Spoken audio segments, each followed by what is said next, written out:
ugly. All right. Oakley and I are off to go look at a Suzuki quad. Seems to be definitely in disrepair. So kind of interested to see what it's gonna look like. Well, we went and looked at the quad, and it was everything the guy said it was and more. So we just stopped at the bank, say hi to Oakley, and we picked up some hunnets. So we're gonna go scoop it up. We are all loaded up. Got the new, to me, Suzuki. She's definitely seen better days. But this looks like it's gonna be a fun project. Lots of snow here today. Let's get this thing out of the truck. All right, we did a Seaboy style easy quad unload. Just kidding, but the thing actually tried to kill me twice already.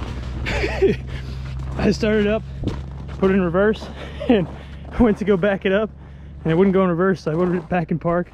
Realized the throttle wasn't moving because it was frozen. It's stuck. The throttle stuck wide open, frozen. That was really sketchy. Then I rolled it off. The thing basically came down on top of me. Oh my gosh, it's heavy. So let's get it inside, thawed out. She's pretty ugly. Still pretty cool though.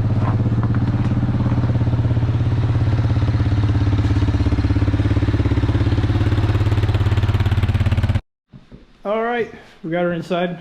We're gonna let it thaw out, check the oil, and check it over. Just took the seat off. Here's what we find inside. Here's the air filter stuck to the ground, and there's all kinds of crap in there. Oh, look at this.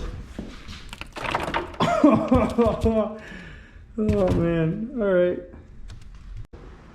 All right, we're gonna drain the oil on this thing real quick because it's warmed up and I don't know how much it has in it. It's kind of hard to see through the sight glass, so we're just gonna do what it says on the side and put 3,400 milliliters of 10W40 in it. Let's see what this oil looks like.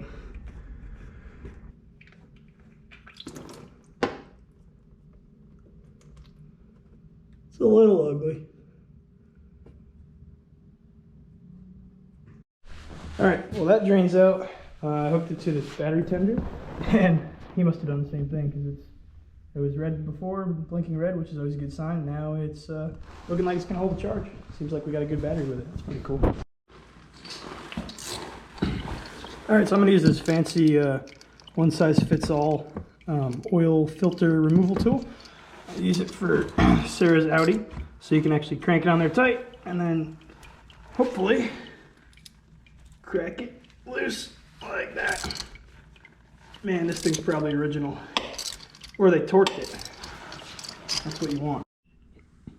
All right, we got the drain plug back in, oil filter off. We're gonna head into town. I'm gonna pull a spark plug out of this thing, get a new one of those, and I usually like to just drain fuel out of these quads that have been sitting for a while, but this thing starts and runs. The gas doesn't smell too bad, but it's been sitting outside for a while, so we're gonna dump some heat in there. There's a ton of gas in here, so I'm just gonna put the majority of this bottle in there. Let that stuff do its thing. All right, so we just jacked this thing up. The guy said the rear right wheel wouldn't drive. Actually, let me jack it up a little bit. So the rear right wheel wouldn't drive. So it's in four-wheel drive right now, and it's in park, so that makes sense. That feels right. And then you grab onto this one, and it just freewheels. Turns out the only thing holding this on is the hang on, I'll prop you guys up. Look at that.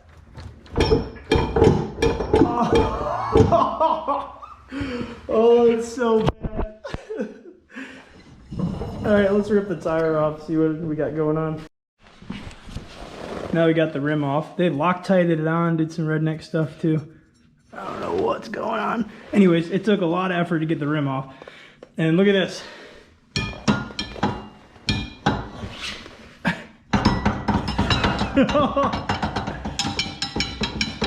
That's not supposed to be like that. Oh my gosh. All right, we'll rip this caliper off and probably slide the axle out. Let's see what we got left. All right, we got the caliper off. The guy was telling me, hey, I don't know why the back brakes don't work. There's no pads and everything's gone. It's all chewed up from the disc on the inside, from the disc rattling back and forth, back and forth. Wow, there's nothing left. All right, set that up out of the way for now.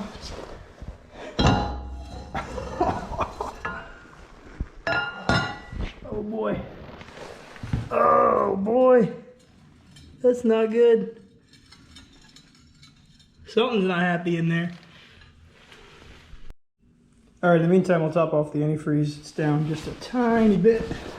Right there is the low level. We need to put like just a tiny bit in there. So we'll do that just to make myself happy and sleep at night.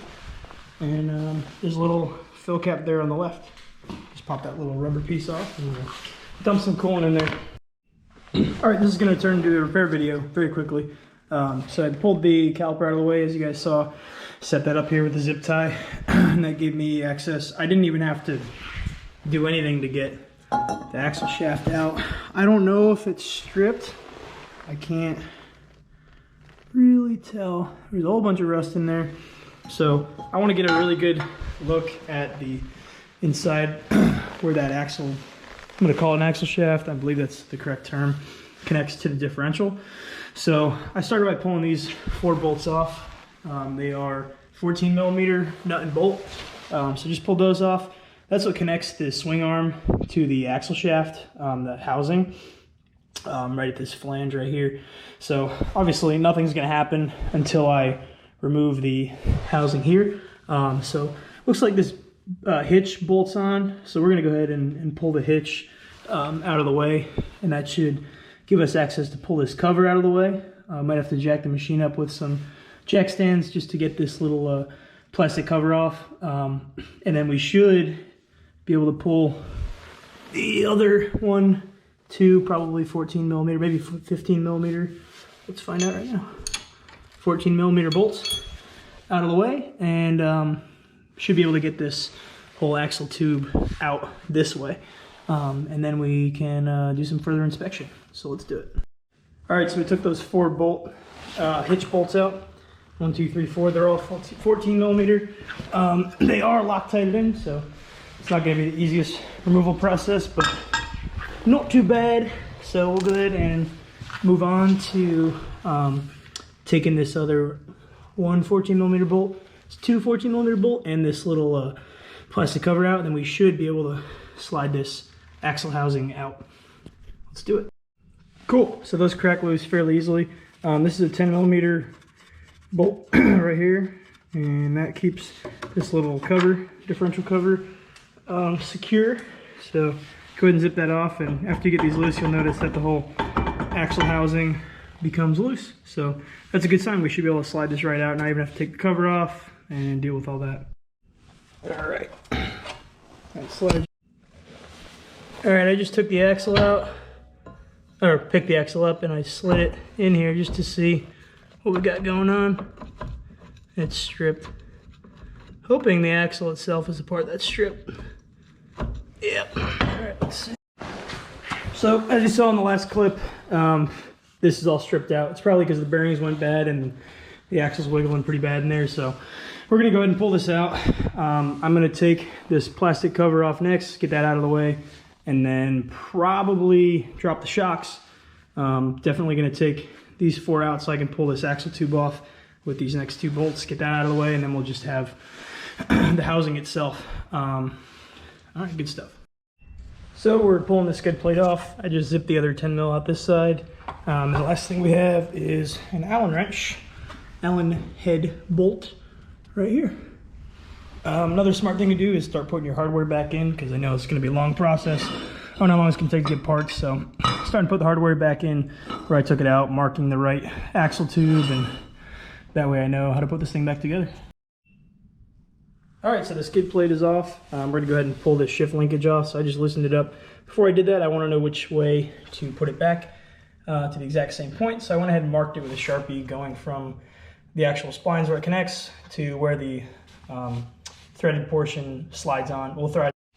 Cool, that came off. Note that this goes up, not down. All I did was take these 4 housing bolts off, and then I was actually able to just grab onto the entire differential and slide it backward. It pulled right out of the splines. So cool. So I just shifted this into neutral, and if I grab onto this thing, it spins that axle and it spins this, which is really good because it shows me that the differential itself is still good, but unfortunately this is stripped. So we're going to take it to a driveline shop and see if they might have some parts laying around for us. But let's go before they close.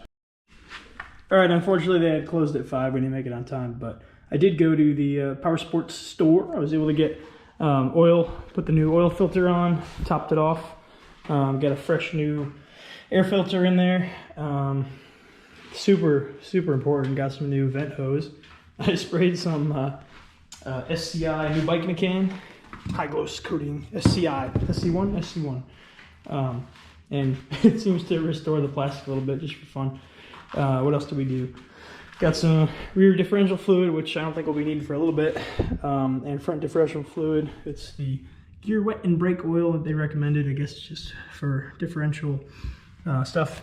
This thing has some bad wheel bearings in the front, as you can tell. It's let's shine some light in there. Been pretty used and abused. That stuff's not supposed to be on the inside of the differential. That's sort of where the left, so the rear passenger axle slides in. Those splines are in pretty good condition compared to the far side one, but I think unfortunately that's the ring gear we're looking at. So it's going to take me splitting the case just to take a look inside to figure out what we need to do to fix this up. All right, figured it was about time to pull these drain plugs out. Fill plug and drain plug is, I don't know why they decided to use Allen bolts, hex heads to, anyways, got it off, didn't strip it. It is a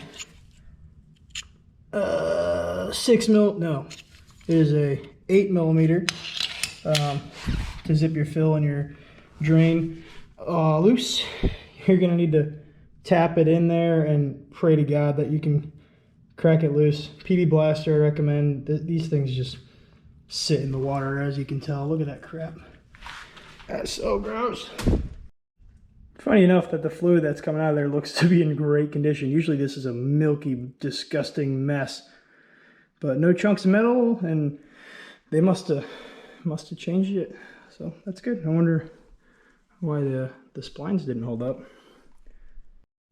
All right, let's go ahead and zip these off. This is a 12 millimeter.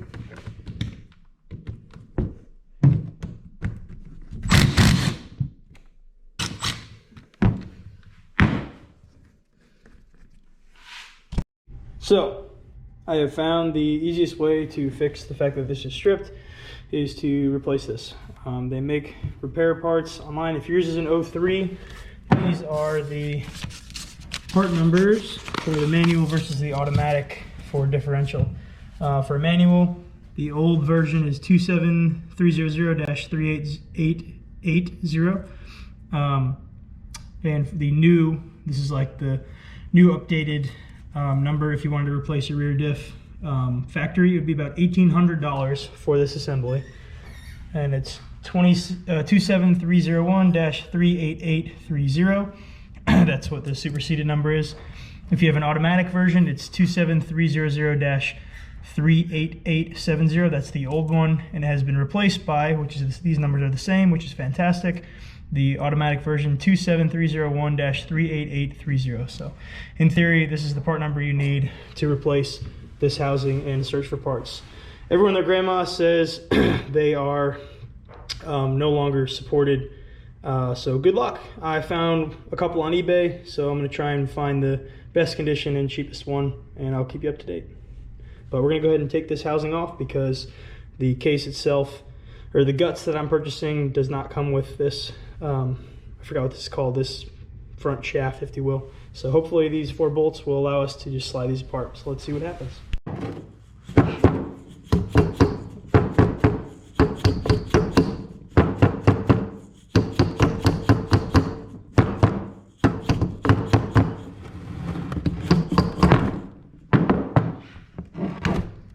Awesome. That is exactly what I needed. Now for bearings, axle bearings, you're gonna need 2 for each side. Don't make the mistake I make and buy just 2 total. The diagram on Suzuki shows 1, but if you look at the sidebar, it is 4 required for the rear axle.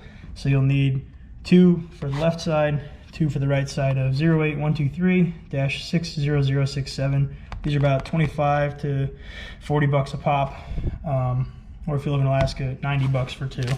And seals 09283-38022. You need 2 of those total.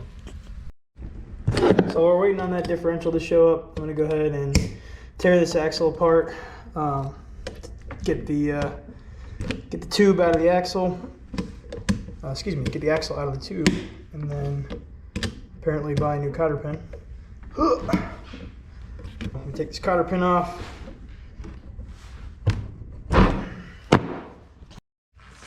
All right, it's 27 millimeter to zip this off. Oh, hello everyone. That worked great. All right, I'm gonna set this aside in the order in which it comes apart. That's a washer. No shit. It actually came out. Very cool. And the axle, because there's bearings in this side, will go out the back the way it's supposed to. Let's take a look at it. Pretty ugly. Splines look okay though, so we might be able to clean those up and reuse this. That's good. All right, let's go ahead and pop this seal out and we'll start tearing this apart, put some new bearings in. All right, let's go ahead and take a flathead. You could, in theory, reuse this seal, but there's so much junk in here. There we go. Pop that out. Take notice, it's not hard on this side, but the cup side, the concave side goes inward and the convex side goes outward. So part where you could pack grease goes inward. So we'll set that aside. Look at all this garbage. That used to be grease. That's so bad. Oh, is this bearing just gonna fall out? No way. That never happens. Look at that. Oh my God.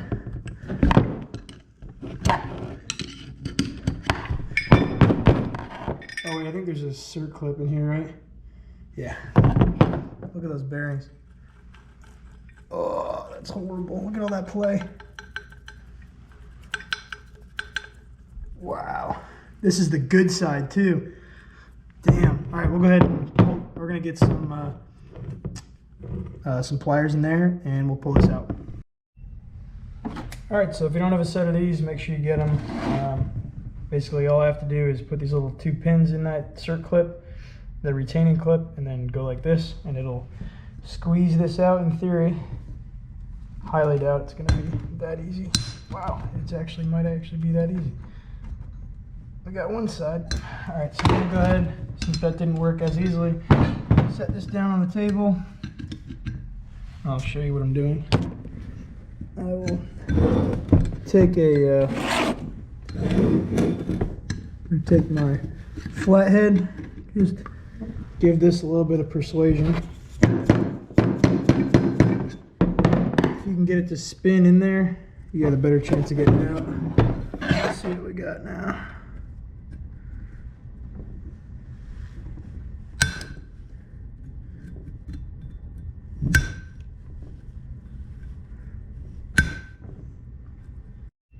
Cool, with a little PV blaster, I was able to persuade this clip out of here. We'll go ahead and pop that out with a flathead. Yeah, I'm gonna go and pick up a bearing puller, and this will make our lives a lot easier. All right, obviously this side, a little bit easier to get the axle out because it came out the brake side, which is hilarious. So I got the cotter pin out. Let me go ahead and zip this off.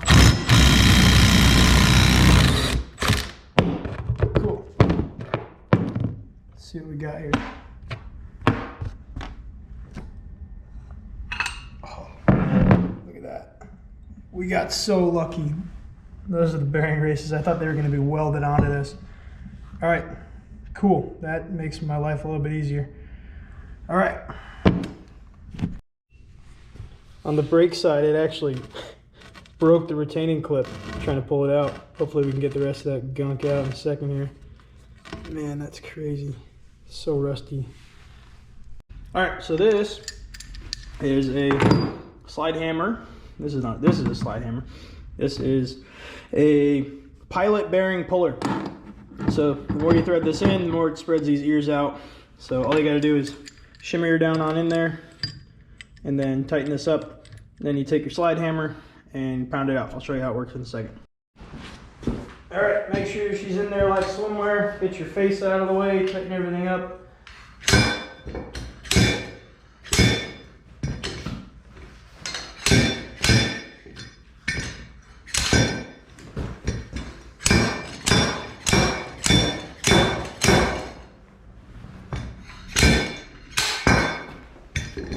Probably an easier way of doing this.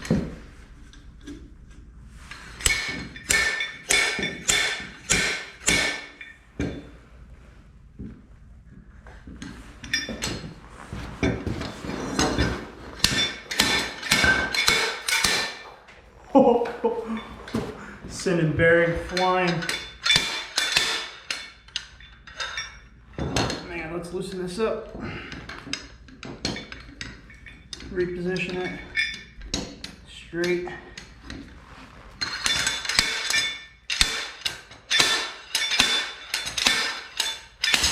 Oh, look at that mess. Oh boy.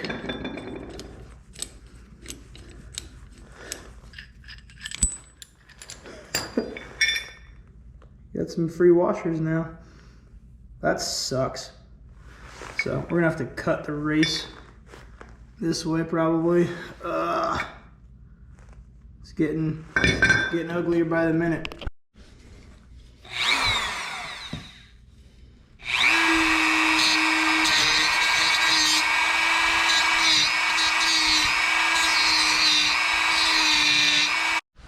All right, with a series of cutting, believe it or not, I got to the back end of this clip while I was in there and was able to cut part of it off to get some of the rusty adhesion, if you will, out, and then kept spraying PP Blaster in there, and then I cleaned it out with brake cleaner, PP Blaster, tap on it this way with a hammer, trying to get it to spin. Finally, I grabbed onto it with a this little all-purpose tool, if you will, with a tip, and I just kind of squeezed this way. Was able to move it inward. As I did that, I slid, as this was clip was moved inward, was able to snake a flathead behind it and pop the clip out. So now all I got to do is cut the race out, which I already started doing with a Dremel. I'm sure there's a better way of doing it, but it seems to be working, and then I can try and get a flathead or a punch or something underneath there and start bending these bearing races inward and then suck them out, kind of like I did the retaining clip. Yay.